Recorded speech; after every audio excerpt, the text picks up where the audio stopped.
1 বছর তো হয়ে গেল। অনেকে 8 তারিখে পোস্ট করেছে যে 8 তারিখ রাতেই নাকি অভয়া দিদিকে মারা হয়েছে। এখানে একটু ভুল আছে, কারণ 8 তারিখ রাতে নয়, কারণ মারা হয়েছে 9 তারিখ ভোর 3টের সময়। হ্যাঁ, বিষয়টা সেটা 8 তারিখই দাঁড়াচ্ছে রাত 3টা। 8 তারিখ হলে সেটা রাত 3টা, কিন্তু 12টার পর দেখবে তারিখটা চেঞ্জ হয়ে যায়। আর রাত 3টা বলে কিছু হয় না, ওটা ভোর 3টা। রাত 3টা হয় না, ভোর 3টা হয়, নয় বিকাল 3টা হয়। যাই হোক, তো সেটা 9 তারিখই দাঁড়াচ্ছে, সেটা আজ। বলতে গেলে আজকে ভোর 3টের সময় অভয়া দিদির ওপর অ্যাটাক করা হয়েছিল, এবং একজন নয়, হয়তো 20-21 নয় 30, মানে একাধিক দলবদ্ধভাবে এটা জ্ঞান রেপ, এটা তাকে নিঃসংভাবে অত্যাচার করেছে। কিন্তু এখানে কি হলো, একা সন্দীপ ঘোষ অপরাধী, বাকিরা সবাই ধোয়া তুলসী পাতা, ভাজা মাছ উল্টে খেতে জানে না। আর সন্দীপ ঘোষ, যে কিনা আসল কালপিট, সে হয়ে গেল তুমি মহারাজ, সাধু হলে আজ। এটাই হচ্ছে মানে পশ্চিমবঙ্গের এখন কালচার, আর এটার জন্য দায়ী কে? সরকার। তো এরা আবার এখন বাঙালি কালচার নিয়ে বোলপুরে, দিল্লিতে আন্দোলন করতেছে, এসআইআর করতে দিব না। খুব হাস্যকর না? একটা সার্কাসের জোকার মনে হচ্ছে না আপনার? আর সবচেয়ে কথা, আপনি বলুন তো, এটা মানুষের পক্ষে, একটা মানুষের পক্ষে যে অপরাধী, মানে যাকে অপরাধী ধরা হয়েছে, মানে সেই সিভিক পুলিশের কথা বলতেছি, সঞ্জয় রায়, যে অপরাধী, সে অপরাধী পক্ষে এত বড় কাণ্ড ঘটানো কি সম্ভব? মানে এত বুদ্ধি ওনার মাথায়, মানে এত পরিকল্পনা, নিজের থেকে একা একা সব পারে গেল, একা এক। তাও আবার কি, তাও আবার ও মানে কি করে বুঝে গেল যে অভয়া দিদি ওই রুমে আছে, 3rd ফ্লোরে, ওই সেমিনার হলে আছে, ওই ডাক্তার রুমে আছে, ওখানে চলে গেল একা একা। আর কি করে জানলো সেমিনার রুমটা ওইদিকে, ডাক্তার রুমটা ওইদিকে, আর কত নম্বর ফ্লোরে আছে সেখানে কি করে জানলো? আর ও জানলোই বা কি করে যে অভয়া মেয়েটি ওই হসপিটালেই ডাক্তার? ব্যাপারটা কেমন একটা ঝড়া খিচুড়ি হচ্ছে না? আপনার লাগতেছে না ঝড়া খিচুড়ি? নিশ্চয়ই হসপিটালের কেউ জড়িত রয়েছে, হসপিটালে হয়তো আরো অনেক ডাক্তার রয়েছে জড়িত। যে একজন কি দাঁড়াচ্ছে, একজন ভালো সৎ মানুষকে কিছু অসৎ খারাপ মানুষ অ্যাটাক করেছে, বাজেভাবে ভীষণভাবে অত্যাচার করে তাকে ভয়ঙ্করভাবে খুন করেছে। অর্থাৎ বলতে গেলে কিছু খারাপ, অসৎ, অসাধু ডাক্তার একজন সৎ, ভালো, শিক্ষিত ডাক্তারকে রেপ করে খুন করেছে। এটাই হচ্ছে আরজি করের আসল ঘটনা। অভয়া দিদি ভালো ডাক্তার ছিল, অভয়া দিদি সৎ ছিল, তাই কিছু মানে যারা রেপ করেছে তাদের মধ্যে ডাক্তারও আছে, কিছু অসাধু ডাক্তার, তারা টাকার লোভে, বাণিজ্য লোভে, ব্যবসার লোভে কিছু অসাধু খারাপ ডাক্তার ভালো ডাক্তারকে খুন করেছে।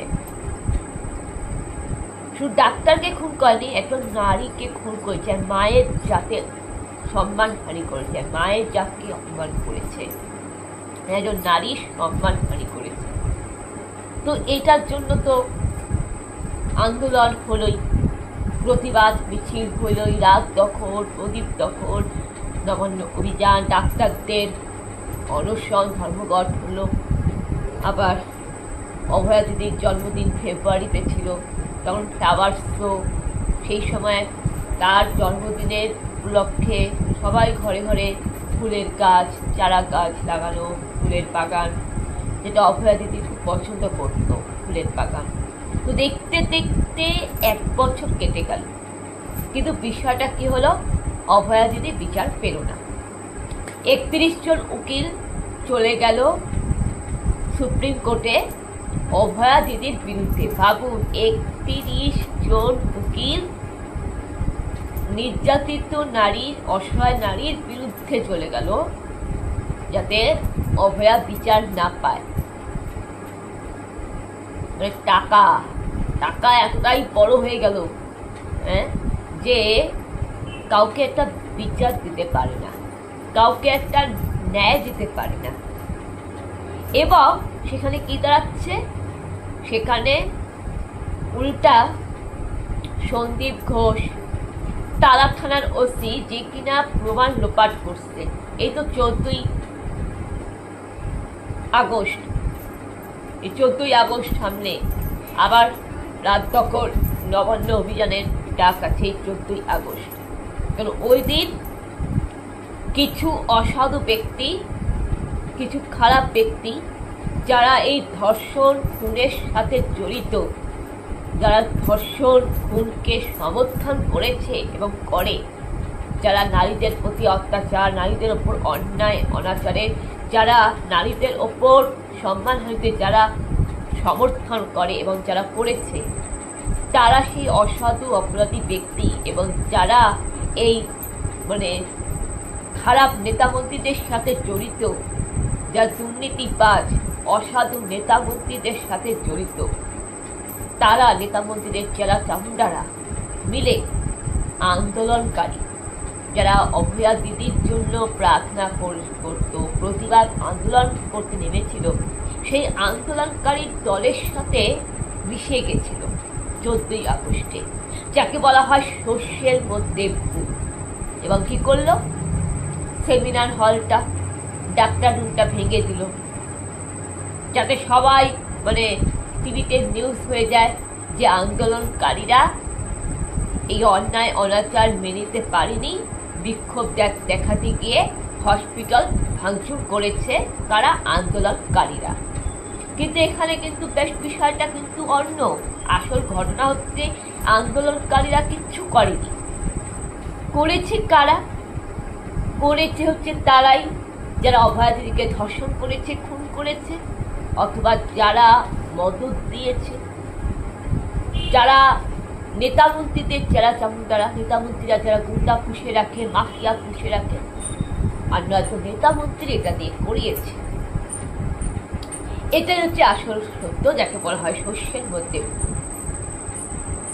এইভাবে চলতে চলতে কি হলো, তালা থানার ওসি সেও ছাড়া পেয়ে গেল, সন্দীপ ঘোষ সেও ছাড়া পেয়ে গেল, আর একজন তো নেতা জড়িত রয়েছে, একজন তো তৃণমূল নেতা জড়িত রয়েছে। আর এই সত্যি কথা বলতে আমার কোনো ভয় নেই, এই সত্যি কথা বলতে আমার কোনো ভয় নেই। যেটা সত্যি সেটা সত্যি, যেটা ঠিক সেটা ঠিক। আপনি যদি শিক্ষিত সমাজে বাস করেন, সত্যিকে সত্যি বলতে শিখুন, মিথ্যাকে মিথ্যা বলতে শিখুন, ঠিককে ঠিক বলতে শিখুন। প্রতিবাদ করুন, কিসের ভয়? ওরা কি করবে? হয়তো তোমাকে ফোনে হুমকি দিবে, হয়তো আমাদের হুমকি দিবে, মেয়ে বলে হুমকি দেয় ফোনে, হ্যাঁ, এই তুই এই বিরুদ্ধে প্রতিবাদ করছিস কেন, এই তুই আন্দোলন করছিস কেন, তুমি অভয়া দিদির জন্য প্রার্থনা করতেছো কেন, তুমি অভয়া দিদির কথা ভাবছো কেন, তুমি আজি করে জন্য তুমি আন্দোলন করতেছো, তুমি অপরাধীদের জন্য তুমি ন্যায় বিচারের মানে তুমি ইয়ে করছো, মানে অপরাধীদের তুমি সাজা দিতে চাও, তুমি অপরাধীদের বিরুদ্ধে যাচ্ছ কেন, তুমি অন্যায়ের প্রতিবাদ কেন করছো, তোমাকে বাড়ির থেকে তুলে নিয়ে যাব, তোমাকে খুন করে দেবো, ইত্যাদি ইত্যাদি। এই সমস্ত খারাপ কথাই তো ওরা মেয়েদেরকে বলে। ওরা কি চায়, ওরা কি পারে? কিছুই পারে না, ওদের ঘটে কোনো বুদ্ধি নেই, ওরা ভয় পায়, আর ভয় পেয়ে ওরা হুমকি দেয়।